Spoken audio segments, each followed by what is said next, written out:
Hi, I'm Douglas Mason, President and CEO of Rainy Mountain Royalty Corp., RMO, on the TSX Venture Exchange. Rainy Mountain Royalty Corp. is a Canadian-based mineral exploration project generator. The company currently holds multiple property interests in Ontario with joint venture partners and is seeking further joint venture partners for other drill-ready properties in our portfolio. For more information, please visit our website at rmroyalty.com or call me at 604-922-2030. You're listening to HowStreet.com radio, available online at TalkDigitalNetwork.com. Welcome to HowStreet.com radio, the online source for market opinions. Here is Jim Goddard. My guest is Stewart Muir, Executive Director of the Resource Works Society. His Twitter handle, at SJMuir. Welcome back to the show, Stewart, and best of the season. Thank you, Jim. Stuart, you have your nice list put together for 2018. Number one on your list, LNG Canada. How good of a deal is this for British Columbia and the entire country? Well, it's one of those things that the scale of it is really difficult to get your head around. It's a $40 billion project. It involves investments in the upstream, which is northeast British Columbia, where the gas comes from.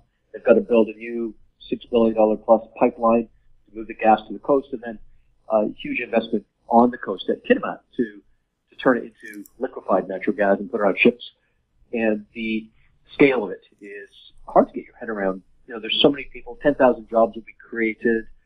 It will be a source of export revenue and royalties and taxes paid to governments to support all kinds of things that governments need to deliver to people for decades to come. So really profound impact. Unfortunately, if you live in the population centers of BC, chances are you will never lay eyes on any of that infrastructure. So you'll have to either imagine it or go looking for imagery of it, because it is all up in the north. And I think we should work extra hard to understand the significance of it. Something out of sight like that is so powerful. And one of the ways to do that is to look at who is going to be building all of that infrastructure, what kind of jobs are involved. You know, just to give you some examples here, we've got people who are heat and frost insulators. This is a trade that takes, proper certificate and training. It is the expertise of cryogenic insulation application. So you imagine when you're dropping the temperature of gas to these very, very cold temperatures, you need to have the right installers and people to do that. That's one category. The bricklayers, they're very interested in it. The Bricklayers Union, I was talking with them the other day. They have expanded their industrial certification training so that their members are able to work in materials like gunite and different sorts of scaffolding, elevated work platforms. I mean, these are gigantic pieces of equipment that are being built, so you have to have safety for all that. You look at the electricians, the Brotherhood of Electrical Workers. They're prioritizing their training in automation and controls for the infrastructure that they're putting in. Sheet metal workers is another long-standing trade. They are working in what is called lagging. Lagging is the protective covering that has to go over top of the insulation to keep all of that cold material. And so they have ramped up what is needed for their, people like the piping specialists. Of course, they have to develop new techniques in welding in order to deal with the challenges of all this.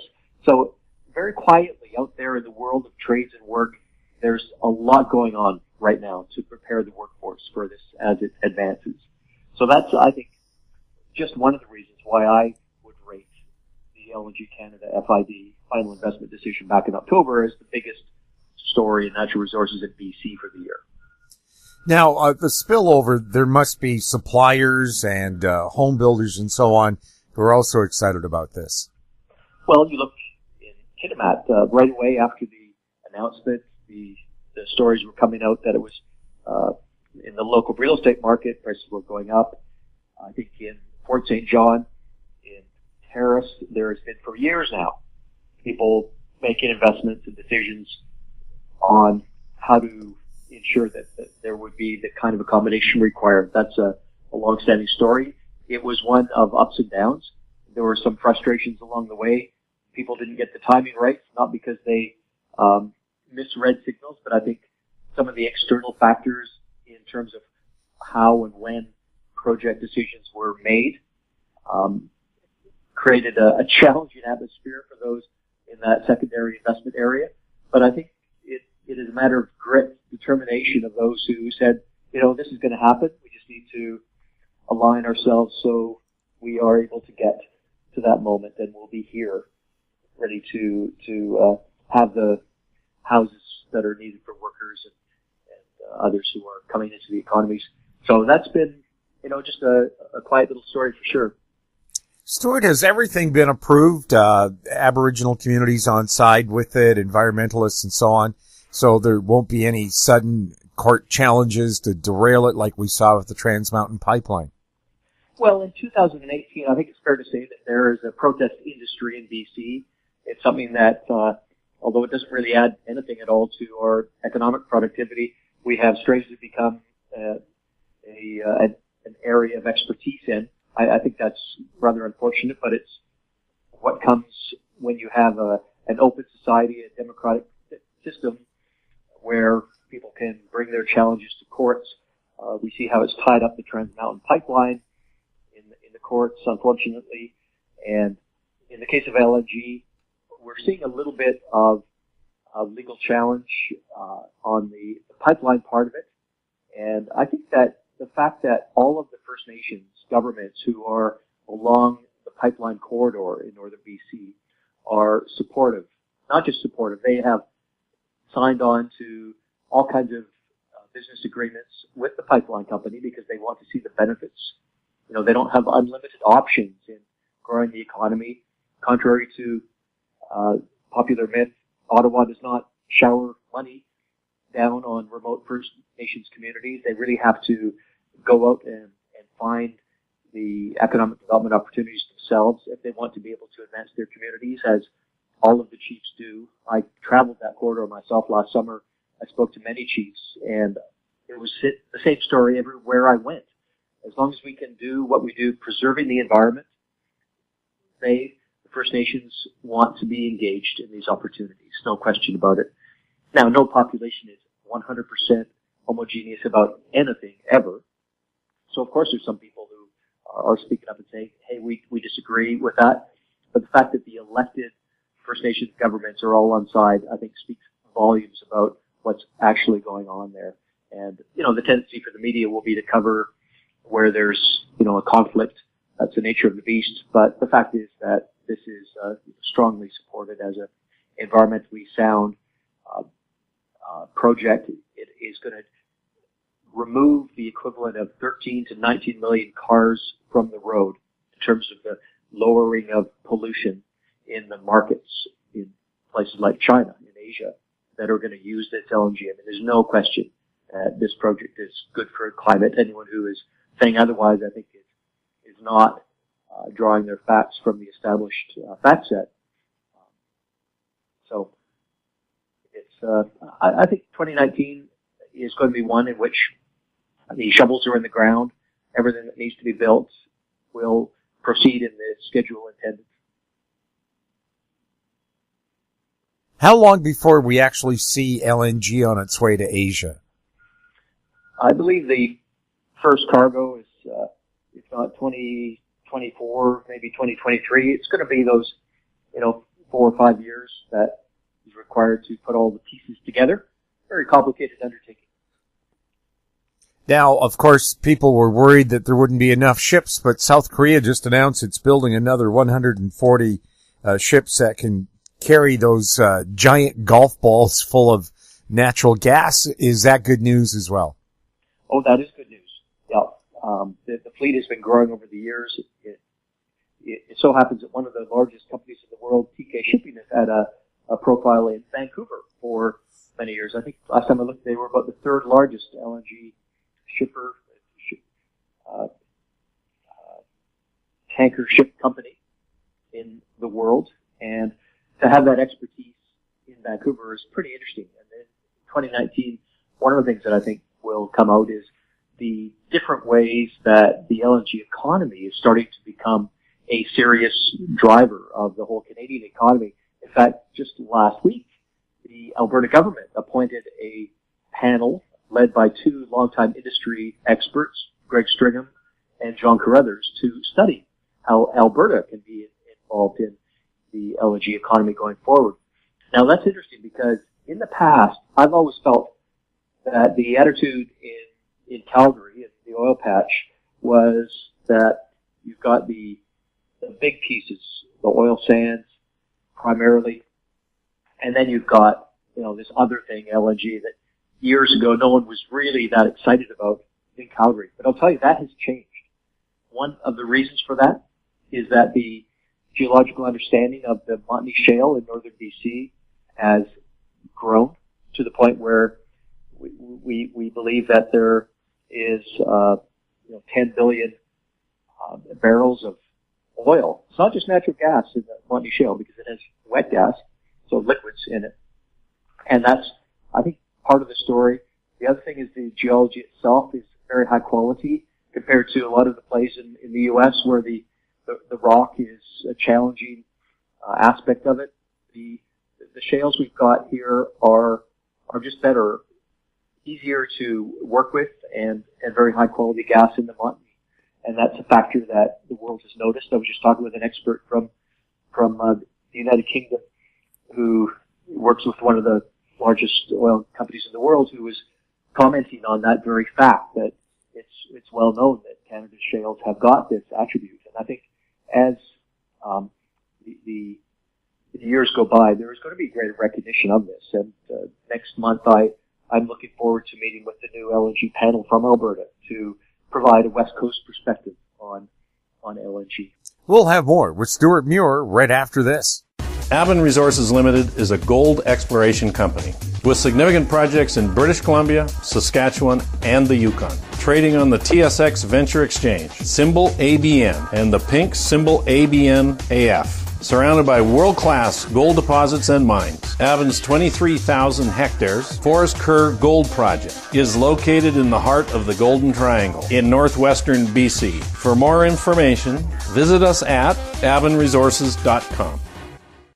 Grand Portage Resources recently completed the 2018 drill program on its 100% controlled Herbert Gold Discovery property located in the prolific Juneau Belt in southeast Alaska. Drill results are expected through late 2018. Past drill results included numerous multi-ounce gold assays on multiple veins. Grand Portage trading symbols are GPG on the TSX Venture, GPTRF on the OTCQB, and GPB on Frankfurt. For more information, please visit our website, grandportage.com. Welcome back. We're speaking with Stewart Muir. Stewart, it's not on your list of stories you wanted to talk about today, but the referendum in British Columbia about changing the election system from first past the post to perhaps representation by proportional voting was turned down by the populace, I think 61%. What's your perspective on it? Well, here's my thought on proportional representation. There was a lot of anxiety in rural BC about the shifting of political power to interest groups like the Green Party that wanted to see if it could get more seats under a different system, since the current system isn't giving them the amount of power they want.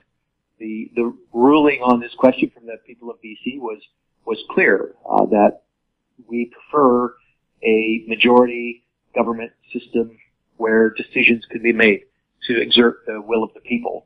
And I think that fundamental principle of democracy, which everybody understands, is one that is alive and well in BC.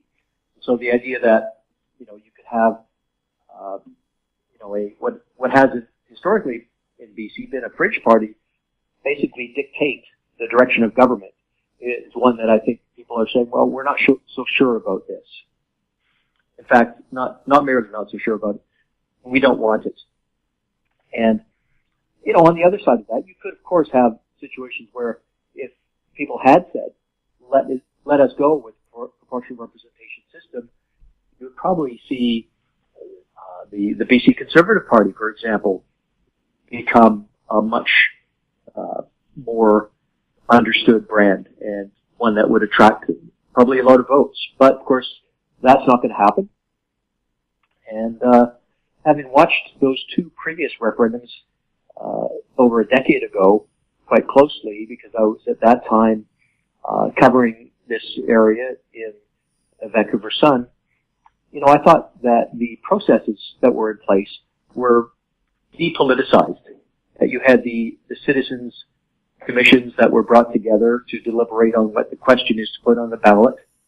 I never ever heard it suggested in those days that it was touched by politicians. It was maybe put into motion by politicians, but the process itself was sort of sacrosanct and beyond the reach of politicians.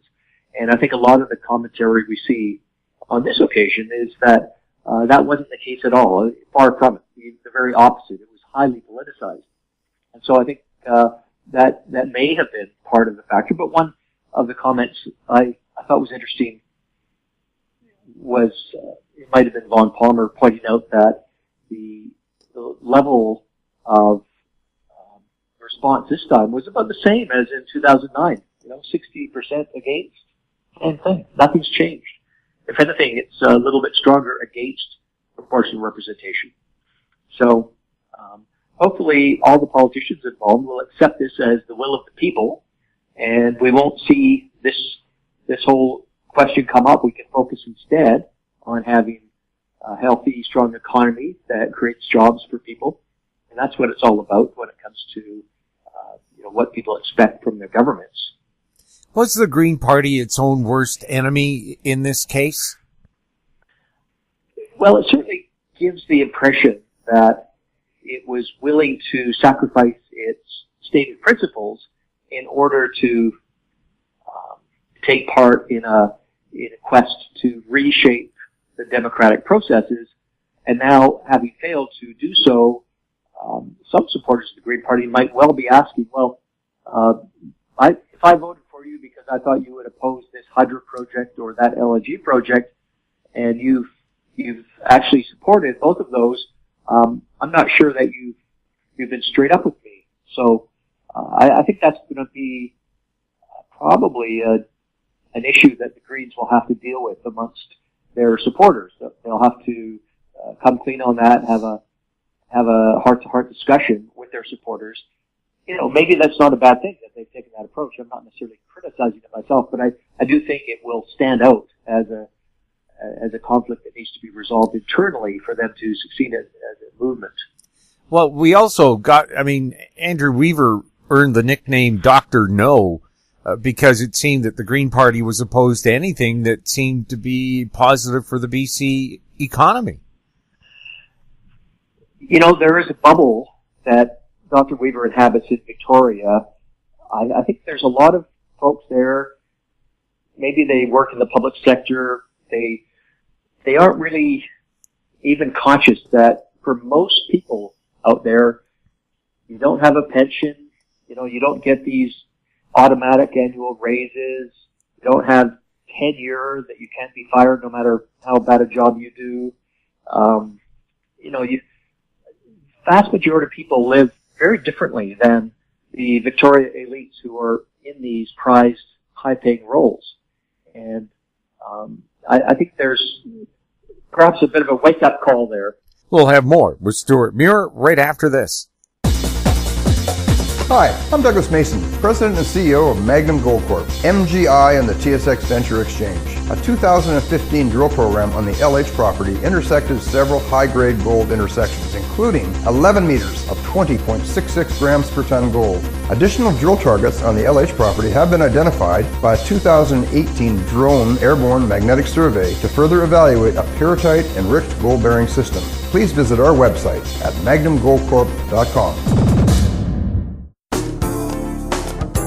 Don't miss out. Stay informed. Receive the HowStreet.com weekly recap with thought-provoking podcasts, radio, and articles delivered to your inbox. Sign up for the HowStreet.com weekly recap on our homepage at HowStreet.com. Welcome back. We're speaking with Stewart Muir.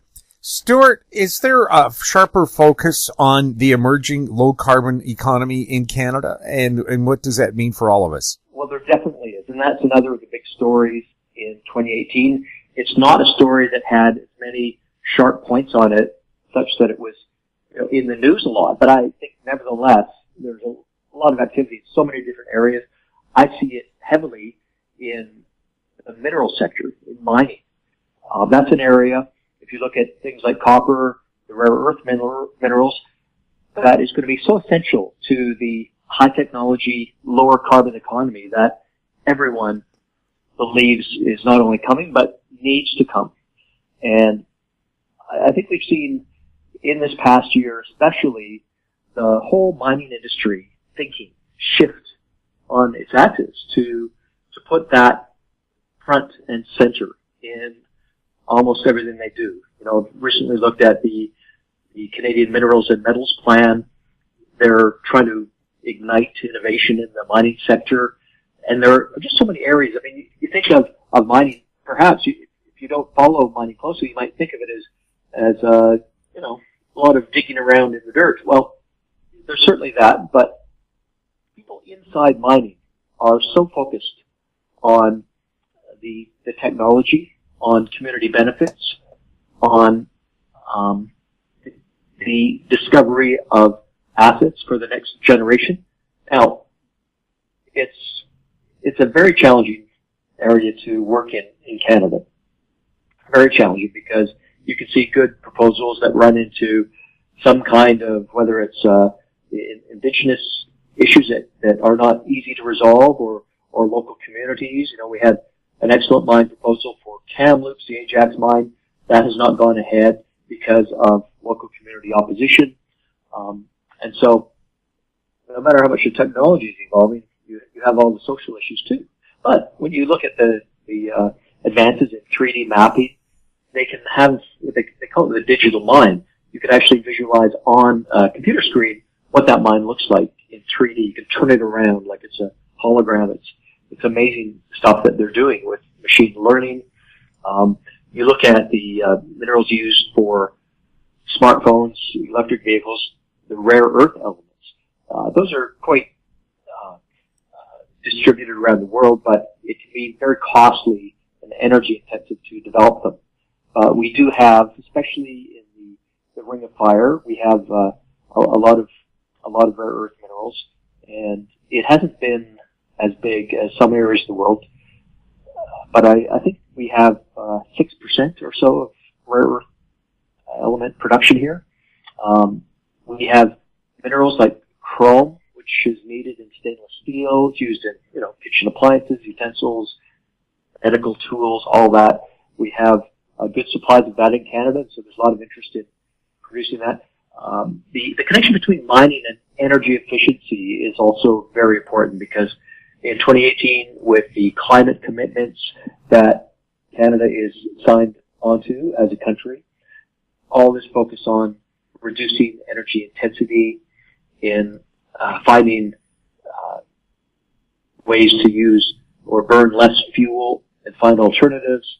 I mean, you can't do that with everything, but you can always strive to use things more efficiently or replace things where appropriate. So when it comes to mining, you see that in the crushing and milling of ores, that's where more than half of a mine's electricity consumption comes from. So there's right now a huge focus on how to do that more efficiently with less energy or alternative energies that could come in.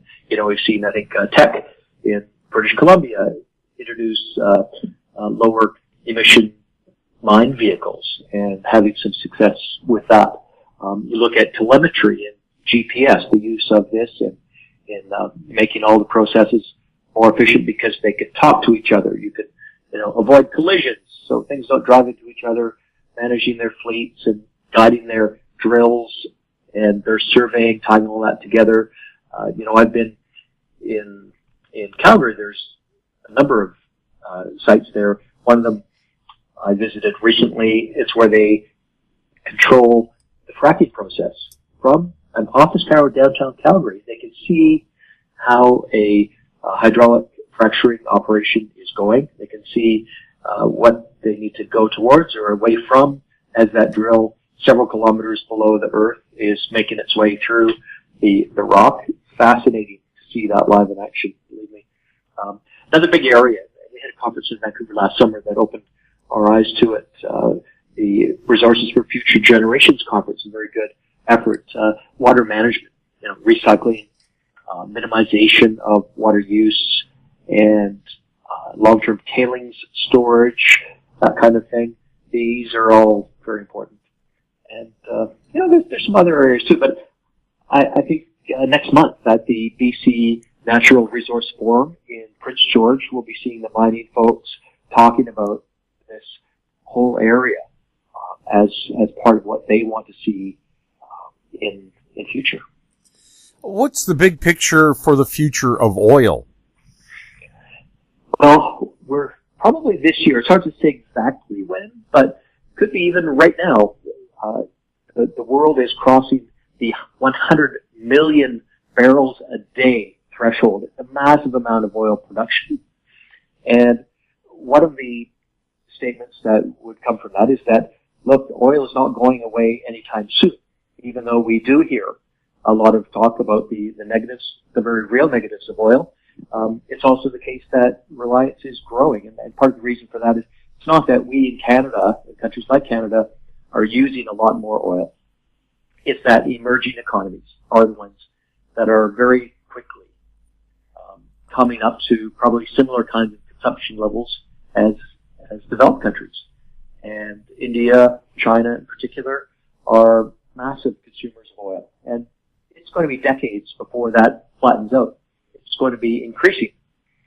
And the challenge in this is, how do we ensure that Canada is getting the best value for its assets? It makes no sense, especially with a non-renewable resource, to give it away, which is essentially what we're doing right now with a lot of our oil. We're giving it away to the United States for much less than it's worth because we don't have the pipelines to Tidewater to get it to the markets that will pay what it's worth. And given the fact that we have, probably 20 years of growth in the field, and after that, we will still have oil and gas around for many decades to come. Canada has the assets, the resources to be a player, a high-quality, beneficial player in this whole space for a long time. Stewart, thank you so much for chatting with us. All the best for you and your family. Same to you, Jim. Thanks. My guest has been Stewart Muir, Executive Director of the ResourceWorks Society. His website, resourceworks.com. His Twitter handle, @SJMuir. You're listening to HowStreet.com radio. Find us on Twitter @HowStreet. Our popular YouTube channel is Talk Digital Network. If you have any questions for Stewart or any of our other guests, you can send them to info@HowStreet.com. I'm Jim Goddard. Best of the season. Comments made on HowStreet.com radio are an expression of opinion only and should not be construed in any matter whatsoever as recommendations to buy or sell any financial instrument at any time. Available online at TalkDigitalNetwork.com. HowStreet.com radio is a production of HowStreet Media Incorporated.